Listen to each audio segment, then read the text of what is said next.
iseng-iseng dia tak kasih 50 jajal Muhammad karena dia Arabnya cuma separuh. Itu angel mana gitu. Info baru ini. Ini jangan bilang-bilang dulu ya. Ini saya belok sedikit karena saya terlanjur mengatakan dan Rasulullah itu kenapa nggak mau digambar wajahnya? Menurut saya karena tidak ingin menciptakan perdebatan-perdebatan yang berkepanjangan tentang antropologi dan sosiologi. Jadi kalau nanti kelihatan wajah Muhammad sejak awal tahu kita wajahnya bagaimana, nanti lama-lama pada sekian era orang akan melihat kayaknya bukan Arab asli nih orang. Gitu. Mulanya kan terus ditutupi, saya sampai digambar, kok timbangannya ribut gak karu-karuan. Itu alasan pertama. Perkara ini tafsir saya ya, Bu. Ini benar atau tidak benar jangan tanya sama saya, selidikilah dan risetlah. Kan gitu, nek sampean riset insya Allah akan menemukan. Karena clue atau tanda-tanda yang kedua bahwa Muhammad itu ahistoris dan tidak relevan bahwa dia orang Arab. Pertama soal gambar tadi ya. Nomor dua, mana ada orang Arab lembut tutur katanya, lembut hatinya, penuh kasih sayang. Anda tanya sama supir-supir taksi, nyuwun sewu ya, supir-supir taksi Jakarta ini. Mereka itu sudah semakin banyak yang bersepakat, pokoknya kalau yang ngawe-awe di jalan itu orang Arab, mereka tidak akan berhenti. Loh apa Cak, saya bilang gitu ya, Cak Puji ya? Apa Cak? Waduh Cak, angel nih Cak Puji, nih soalnya mungkin ngidu sakar PDW cakcu, terus engkau apa itu jenis? Sepeda, apa itu jenis? Argo lo dibantah karo wong Arab. Lah wis argo jadi iso dibantah. Jadi kok ribut karo supirnya. Terus kok kadang-kadang nguntut uang punya. Waduh, ribut merentahin gue. Kadang-kadang nguyuh banget. Kakek, wong gak nganggo celana ya. Kadang-kadang nguyuh ngene tok. Sali ngene. Samir nada. Gusti seneng banget. Itu masih untung kalau masih orang-orang Arab yang sana. Coba sekarang kalau yang tingkatnya tingkat peserta kontes panjang-panjangan penis sedunia, coba itu kan gawat kalau salah satu supir taksi dinaiki oleh satu orang ini. Kalau orang Afrika negro kan paling pol keluar dari sini mas, pucuknya mas. Peserta dari Namibia, tepuk tangan, maju dia.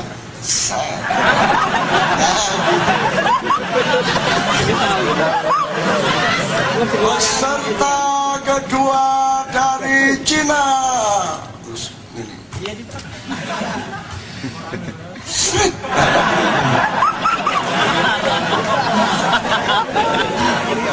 Finalis terakhir dari Timur Tengah, tepuk tangan semua. Plok. Begitu maju, plok jatuh pingsan. Loh, gimana kontestan terakhir malah jatuh? Mana buktinya? Kalau punya kamu paling panjang, ayo buktikan. Akhirnya panitia ribut, loh kok malah pingsan. Terus dicari mana pucuknya?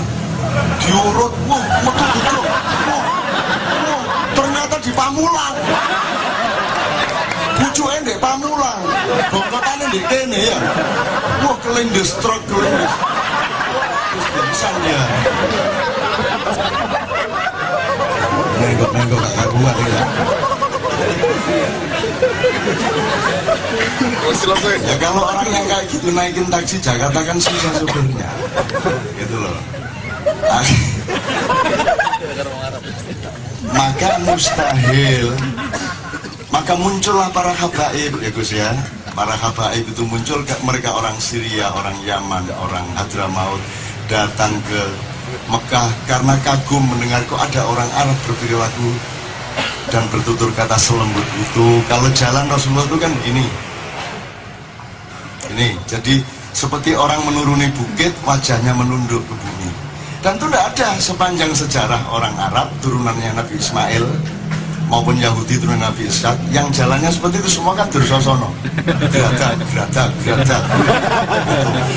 Logika ono Arjuna situ sapa ya gitu kan. Gitu. Jadi aneh bahwa ada orang Arab yang berperilaku seperti Muhammad, maka muncullah para habaib. Sampai sekarang para habaib itu menyebar ke seluruh dunia. Yang nomor 3, saya sudah tanya sama Pak Nur Somad dan kepada teman-teman lain. Fadal Ustaz, Fadal Ustaz, sebentar lagi kita mohon antum untuk di sini karena beliau masih sangat capek baru datang. Saya sudah tanya sama beliau, ada tradisi bertapa enggak pada orang Arab maupun Yahudi? Syukur-syukur orang Eropa dan orang-orang yang lain. Fadal Ustaz, tepuk tangan untuk Ustaz Nur Somad.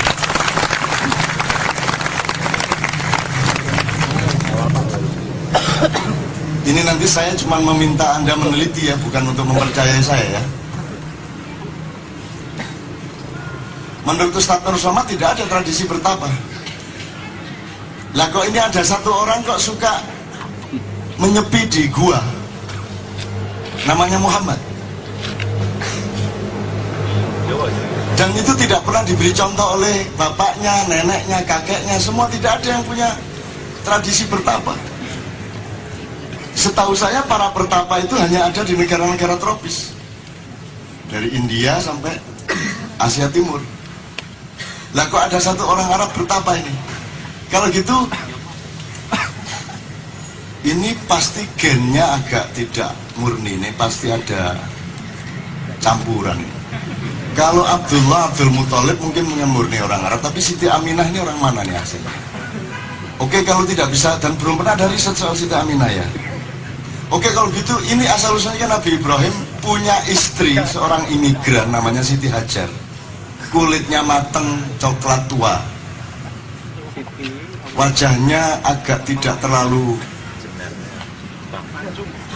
tajam-tajam seperti Arab. Dan itu memang didatangkan Allah untuk menghibur Nabi Ibrahim, setahu saya. Untuk menghibur Nabi Ibrahim. Nah, sampean tahu sejarahnya. Dan namanya Hajar. Hajar itu dalam bahasa Arab batu. Masa ada perempuan dikasih nama batu? Kalau di bahasa Jawa, Ajar itu disebut Ki Ajar ya. Ki Hajar Dewantoro. Hajar itu artinya orang yang menuntun, orang yang mengajari. Kalau yang diajari kurang ajar, maka langsung dihajar, kan gitu kan? Nah, jadi ajar yang pertama itu diajari, dituntun. Tapi kalau yang diajari kurang oke, maka berlaku makna yang kedua yaitu dihajar. Gitu. Jadi saya agak curiga, oh kalau gitu memang ya memang kayaknya ya ada bau-bau ya, kalau nggak Klaten ya Solo apa mana. Apalagi tradisi berkelainya beliau bukan tradisi tinju. Rasulullah itu enggak suka bertinju, dia sukanya gulat. Jadi kalau strategi bela dirinya Rasulullah itu kayak Steven Seagal, menggunakan kekuatan lawan dan main momentum.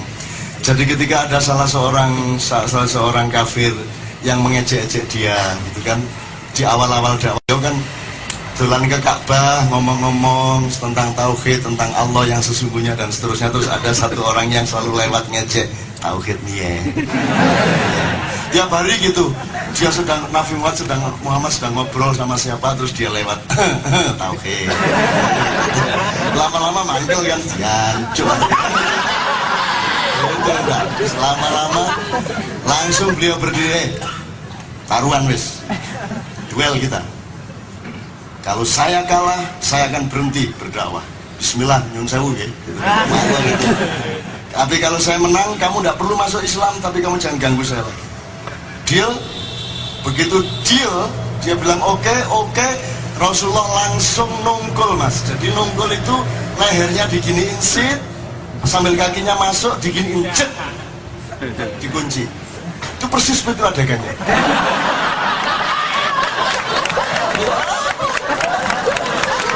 Sekali lagi ya, benar. Kakimu maju set, banteng set, cepet set. Itu silat Jawa itu.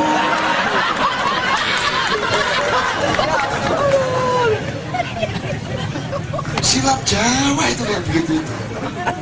Nah ini monggo para peneliti. Saya nggak klaim nggak apa, oke. Saya belok udahan itu tadi untuk meyakinkan kepada Anda bahwa ya Allah, kita ini diberi kemurahan luar biasa oleh Allah.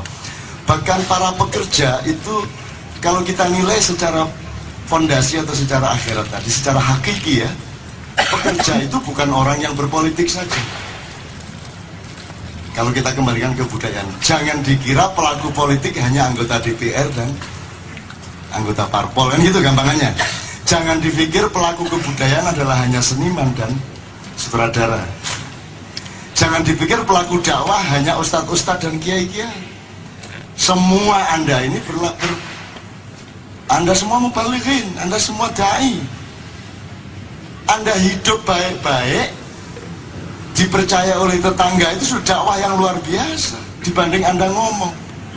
Bayangin tadi sore itu saya sekilas nonton sinetron, ada anak kecil 2, ada ustadz pakai baju. Rasulullah pernah mengatakan, karena anak cilik ngomongin, Rasulullah pernah mengatakan dalam sebuah hadis yang diriwayatkan oleh Ibnu Tirmidzi, anak cilik dia ngomongin, suwe-suwe no koceng liwat, ya ayolah koceng. Begitu pentingnya ustadz di dunia. Kalau perlu tidak perlu ada ustadz di dunia. Yang perlu itu orang hidup jujur, orang hidup beneran, orang hidup dengan istiqomah, menjadi teladan bagi tetangga-tetangganya. Kalau perlu nggak usah ada yang nasehatin, nggak usah ada SMS itikaf call, tahajud call. Aku sedang tahajud, ada titit-titit, ayo sholat tahajud, jancok aku lagi. Aku lagi sholat di SMS, disuruh sholat, aku kurang ajar ini. Ini pemalas-pemalas di muka bumi, nyuruh-nyuruh orang sholat. Dia pikir bahwa yang di SMS dan di BBM sedang sholat. Ya oh parah-parah. Jadi akhirnya aku manggil nyun sewu Gusti Allah batal mergai. Di tahajud call, isinya nasihat tiap hari. Ya Allah ya Rabbi ya Karim. Emang Muhammad kapan menasihati? Emang nabi-nabi kapan menasihati? Nabi-nabi hanya menjawab dan memandu, tidak tiba-tiba kola. Mentang-mentang Ramadan kola.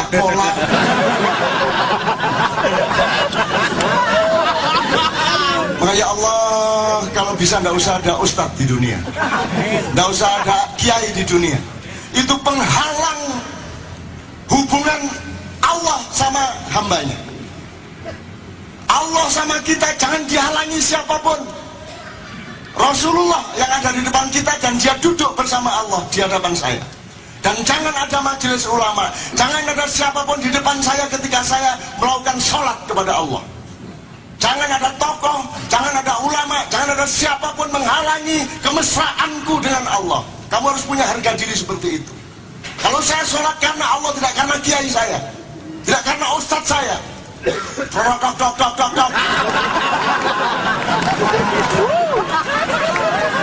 Dalam kitman gak usah nabui. Ya saya tidak mengurangi penghormatan saya kepada niat baik para ustadz. Cuman kadang-kadang beliau-beliau itu menghalangi hubungan kita sama Allah. Jangan dipikir orang nggak ngerti, orang sudah ngerti itu semua yang kamu omongkan. Dengan mudah toh baca hadis, tinggal browsing hadis Ibnu Majah keluar semua. Ngapain pakai ustadz? Bukhari Muslim, Bukhari tok, Muslim tok, ya keluar semua. Sudah dengan mudah kok sekarang ini era informasi. Ngapain pakai muter-muter lewat siapa-siapa? Kan gitu. Kenapa itu kita kasih anak arek cilik bisa menanti kongkong? Arek cilik gurung iso apa-apa. Saudara-saudara.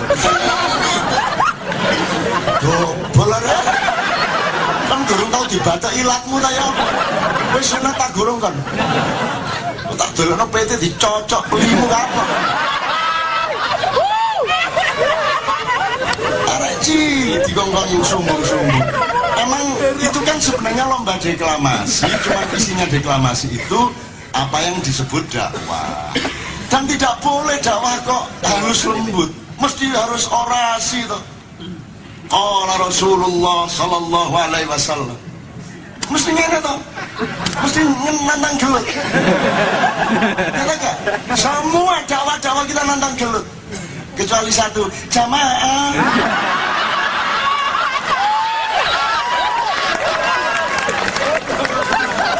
iki kait mlebu Islam rong dino. Mari dikutang kaya cik jamaah.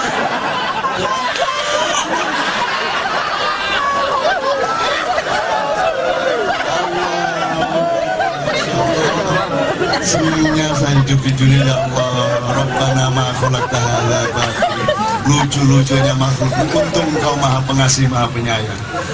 Untung kami semua tidak Engkau izinkan untuk berputus asa.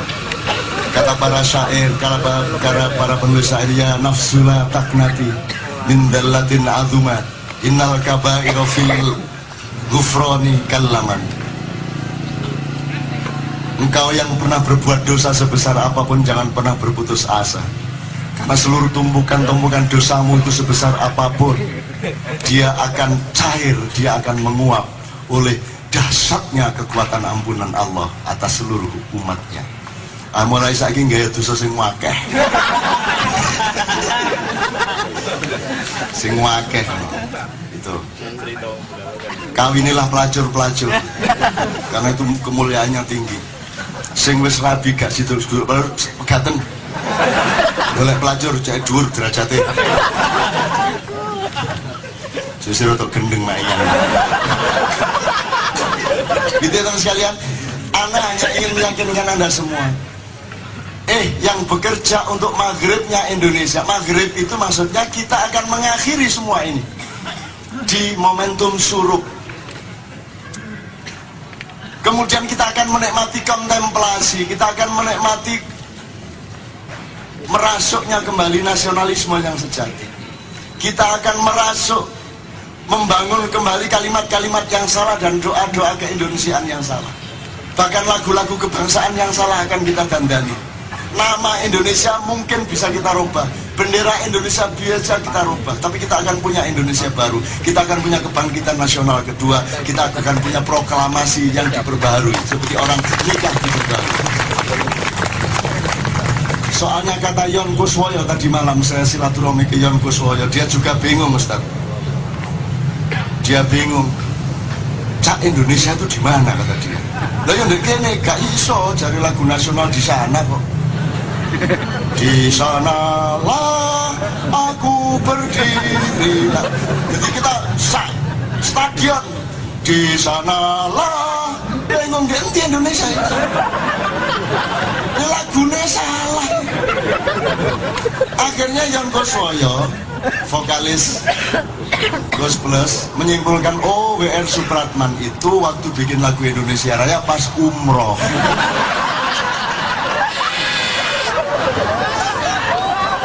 Jadi sambil tawaf itu, di sanalah aku berdiri. Oh alah rere. Untung Allah itu tidak memperhatikan kata-katamu.